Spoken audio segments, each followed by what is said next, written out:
जय हो, शुभ दिन सबैको भलो हो, सबैको दिन राम्रो होस्। ल हजुरहरूलाई मैले आज यतातिर लिएर आएँ। म पनि छुर्पीको पारखी मान्छे क्या। छुर्पी पनि असाध्यै मनपर्ने खानुपर्ने मान्छे नि त। आज म कहाँ तिनतिरको छुर्पी जम्मा भएको छ है। यो चाहिँ झापाबाट आएको छुर्पी हो। यो टुक्रा टुक्रा भनेको छुर्पी चाहिँ झापाली छुर्पी हो। कटिङ गरेको छ है। कस्तो मिठो छ यो पनि। कटिङ गरेको छुर्पी पनि मिठो छ होइन। अब यहाँ लाक्रो छ। यो चाहिँ इलामको साथीले ल्याइदिनु भएको इलामको छुर्पी है होइन। यो चाहिँ काटेको छैन, खान पाएको छैन होइन। अब अर्को बड्का छुर्पी हेर्नु न यहाँ। यो चाहिँ सोलुखुम्बुको छुर्पी। सोलुखुम्बुमा बनेको छुर्पी हेर्नु नि, कति ठुल्ठुलो मुके। यो त चापट जस्तो। आधी चाहिँ खाइसकेँ कटिङ गरेर होइन। यहाँ हेर्नु त है, कटिङ गरेर आधी चाहिँ खाइसकेँ। काट्न पनि गाह्रो हो यसलाई त। खाइसकेँ। आधी चाहिँ बाँकी छ। यो चाहिँ मेरो मैयाले ल्याइदिनु भएको है। मेरो हाम्रो मैयाहरूको घर चाहिँ सोलुखुम्बु हो। अनि आउँदाखेरि छुर्पी मनपर्छ भने मलाई यो छुर्पी पनि ल्याइदिन्छ। धेरै कुरा ल्याइदिनुहुन्छ, फलफुलहरू, सुन्तला, किवीदेखि लिएर यो छुर्पी पनि प्रायः छुटाउनुहुन्न। यो छुर्पी पनि ल्याइदिनु भएको छ। यो पनि इलामको साथीले नै ल्याइदिनु भएको हो है। यो एउटा खाएँ, एउटा बाँकी छ। अनि मेरो चाहिँ यो झापाबाट आएको छुर्पी चाहिँ मेरो एकजना साथी मिल्ने बहिनीले ल्याइदिनु भएको छुर्पी हो। अब यो छुर्पी पनि खाएर 2 लाख थियो। 1 लाख खाइसकेँ। 1 लाख कटिङ गरेर खाएछु खानालाई।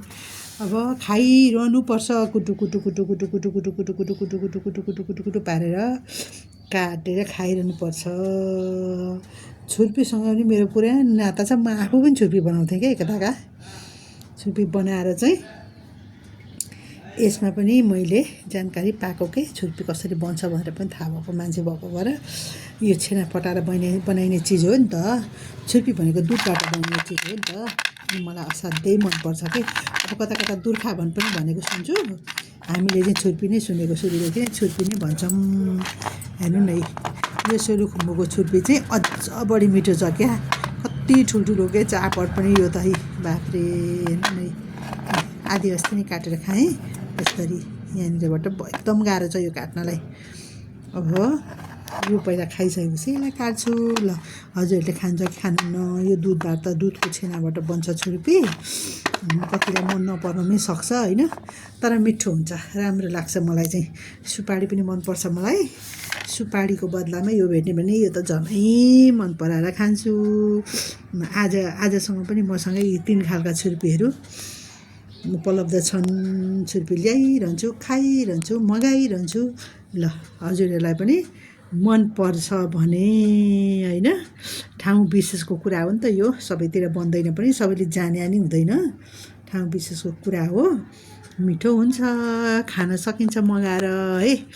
अब सम्भव भएसम्म यो चौरीको यो चाहिँ यो सोलुकै छुर्पी चाहिँ खानु भन्छु। यो चौरीको छुर्पी हो नि त।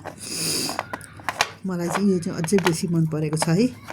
ल यो सालमा एकचोटि चाहिँ म कहाँ आइपुग्छ मेरो मैयाले सम्झिनुहुन्छ मलाई। ओके छ त। जय होस्। छुर्पीको पारखीहरूलाई मैले सम्झाइदिएँ छुर्पी खानलाई फेरि।